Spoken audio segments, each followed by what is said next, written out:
Hello everyone and welcome to Barca News. It's September 12, 2022 and Robert Lewandowski has set one more record. Also, Barcelona are considered that the lawsuit against Atletico de Madrid will most likely proceed for the case of Antoine Griezmann, and the club are expected to have a busy transfer window market as they try to offload players that they couldn't offload during the summer transfer market. We have a lot to discuss, so let's begin. Hello everyone and welcome back to the channel. I did not post any videos over the weekend because I was traveling. However, I am back here at home and I'm ready to give you the most recent updates in regards to FC Barcelona, beginning with the news that the team is already in the city of Munich ahead of their Champions League match tomorrow against Bayern Munich. Now the players that have traveled for this match are Marc Ter Stegen, Héctor Bellerin, Gerard Pique, Ronald Araujo, Sergio Busquets, Ousmane Dembélé, Pedri, Robert Lewandowski, Ansu Fati, Ferran Torres, Memphis Depay, Andreas Christensen, Marcos Alonso, Jordi Alba, Frank Kessie, Sergi Roberto, Frenkie de Jong, Rafinha, Jules Koundé, Eric, Iñaki Peña, Balde, Gavi, Pablo Torre, and Arnau Tenas. Now Xavi Hernandez has spoken at a press conference ahead of tomorrow's Champions League match, and in regards to Barcelona facing Bayern Munich, Xavi said, "I think there's a lot of expectations placed upon us for this season. Tomorrow doesn't change anything. We can't change things based on one game. It is of course a challenge and it would be a big achievement to win here.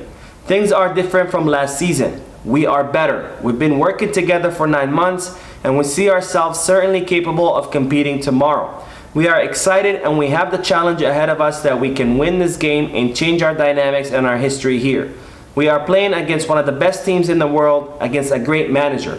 We've been changed a lot, we're in good form, and we want to show that tomorrow." Now Xavi was asked what has changed the most since the last match against Bayern Munich, and he said, "A lot of things, but I think the mentality. That day we talked a lot after that game and I said we are Barca and that here we needed to run and show our personality, our character, and give it our all on the pitch. I think the first 20 minutes went well, but yes, our mentality has changed. You can lose a game, but we want to impose our style of play because we are Barca. So I think we have changed in our personality and mentality.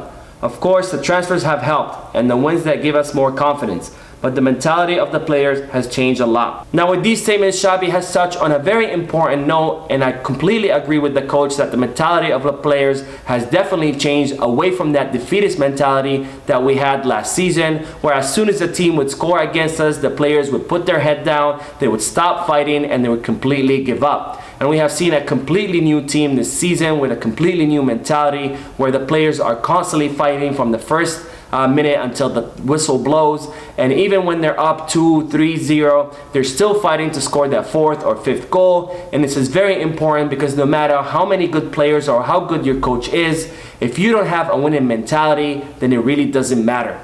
Now Bayern Munich coach Nagelsmann also spoke in regards to tomorrow's match, and he said, "Recent games against Barca need to be forgotten. This is an active team with counter-pressing that is very reminiscent of when Xavi was a player.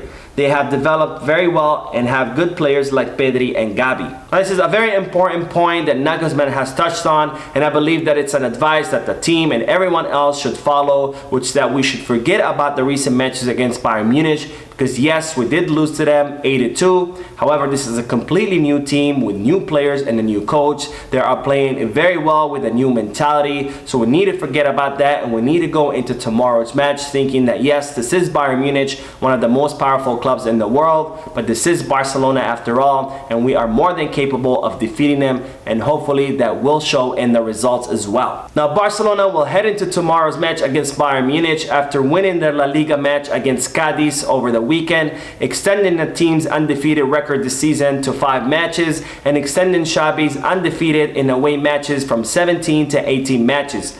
Now Barcelona won 4-0 with goals of Frenkie de Jong, Robert Lewandowski, Ansu Fati, and Ousmane Dembélé. And once again, the team performed very well despite there being several players rotated, 7 to be more specific, which goes to show how deep the squad that we currently have, where not only do we have excellent starters, but we also have an excellent bench that allows us to rotate without sacrificing the quality of the team. Now this will be very important to try to aspire to win trophies, because in every season there are injuries, there are suspensions, and there's fatigue. So it's very important to be able to rotate players without sacrificing the quality of the team. And this will be even more important during this year, where we have the World Cup beginning in the month of November instead of the month of June. So the calendar is very demanding, where Barcelona will be playing a match every 3 days, and where we don't know how the players are going to come back from the World Cup. So I'm very grateful that the board of directors were able to do an excellent job this summer transfer market, where they have given us 2 quality players for each position,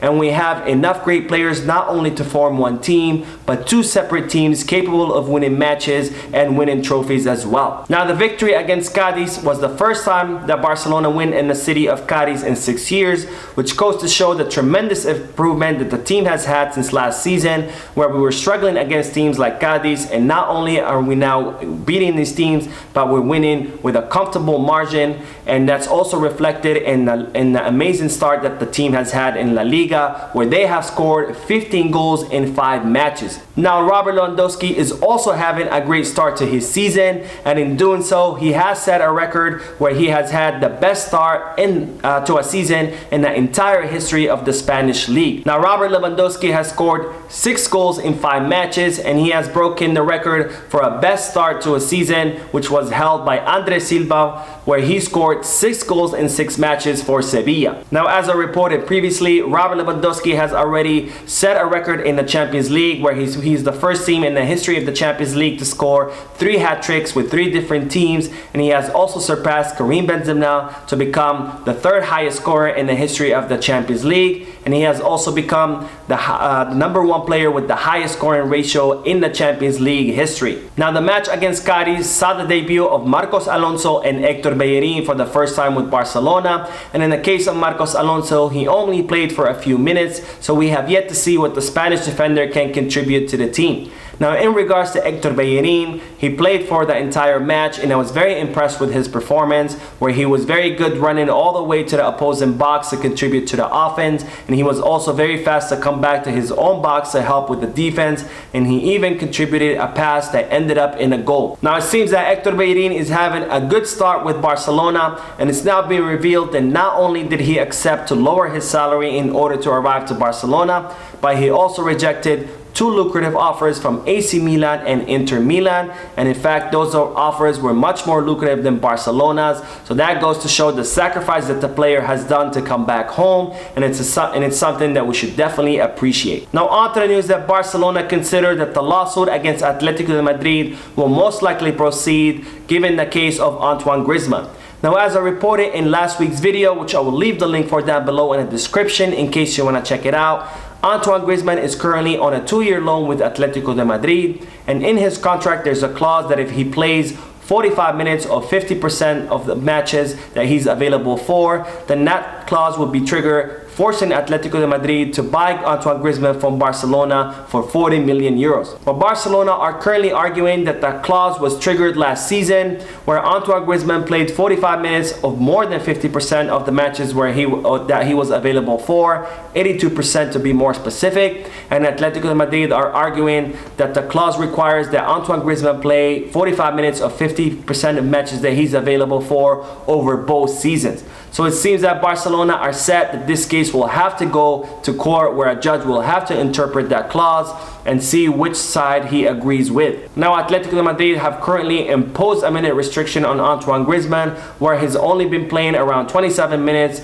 in every La Liga match so far and in the Champions League matches so far, in order to avoid triggering the clause, because it's reported that they don't want to pay 40 million euros for the French player. Now, on to the news that Barcelona will try to register Pablo Torre with the first team, given the departure of Miralem Pjanic. Now, Pablo Torre was signed during this summer transfer window as a Barca Athletic player, with the idea that he would feature with the senior team. Now, after spending the entire preseason with the senior team, Xavi designed a specific plan for Pablo Torre, where he would exclusively train with the first team, however play all his matches with Barca Athletic, in order to make sure that the player develops and grows as best as possible so he can be ready to become a starter with the first team. While Pablo Torre has rejected to play with Barca Athletic, and he has even asked Barcelona during the summer transfer market to be loaned back to his former team, Racing de Santander, who play in a second division, because he doesn't want to play with Barca Athletic in the third division. Now, in order to appease the player, it seems that Barcelona have decided to try to register Pablo Torre with the first team, since the departure of Miralem Pjanic has cleared enough space on the wage bill that would allow him to do so. Now, Pablo Torre's refusal of playing with Barca Athletic, in my opinion, is very problematic, because Xavi has designed this plan specifically for him so he can grow and develop the best way possible, and it seems that the player does not want to listen to the coach, and this to me is very problematic. So we will have to see what Barcelona will end up doing in regards to the young player. Now, on to the news that Barcelona will reportedly attempt to offload players during the winter transfer market, specifically those players that they were unable to offload during the summer transfer market, such as Jordi Alba and Memphis Depay. Now, in the case of Memphis Depay, he was very close to being offloaded to Juventus. However, his transfer fell through. And in the case of Jordi Alba, Barcelona reached an agreement with Inter Milan for the loan of the Spanish defender. However, Jordi Alba refused to leave Barcelona. Now, the club will reportedly attempt to offload those players during the winter transfer market because they need to clear space on the wage bill, given that they will not be able to depend on the economic levers next summer transfer market. Now, there still remains the cases of Gerard Pique and Frankie de Jong. In the case of Pique, it's not known whether the player will be able to handle the pressure of not having any playing minutes, and the club are worried in regards to Pique's physical state and whether he will be able to last the entire season. Now, in the case of Frankie de Jong, the club still consider that his salary is unacceptably high, and the player has only started during 2 matches, so we have yet to see whether Frankie de Jong will be able to become a starter on the team or whether he will be a rotation player. Now, we will end today's video with 2 brief updates. The first one in regards to the Barcelona Femení, who were due to play their first La Liga match against the newly promoted Levante Las Planas. However, that match was suspended because the officials of the match did not show up. Now, the second update is in regards to the Barca Athletic, who won 2-0 against CD Calahorra over the weekend, and this is their second consecutive win. Now, Barca Athletic, who are led by Rafa Marquez, are looking to be promoted from the 3rd to the 2nd division, and they're currently set in first place with 7 points along Real Murcia, Alcoyano, and Osasuna B. So that is it for today. I hope you enjoyed the video. If you did, please give me a like. Also, I'd like to invite all of you to please leave a comment down below, giving me all your thoughts and opinions about all the news that I share with you. And finally, I would like to invite all of you to please subscribe to the channel so you can stay current on all the latest news in regards to our beloved club, FC Barcelona. Thank you for watching. I will see you in the next video, and as always, Visca Barça.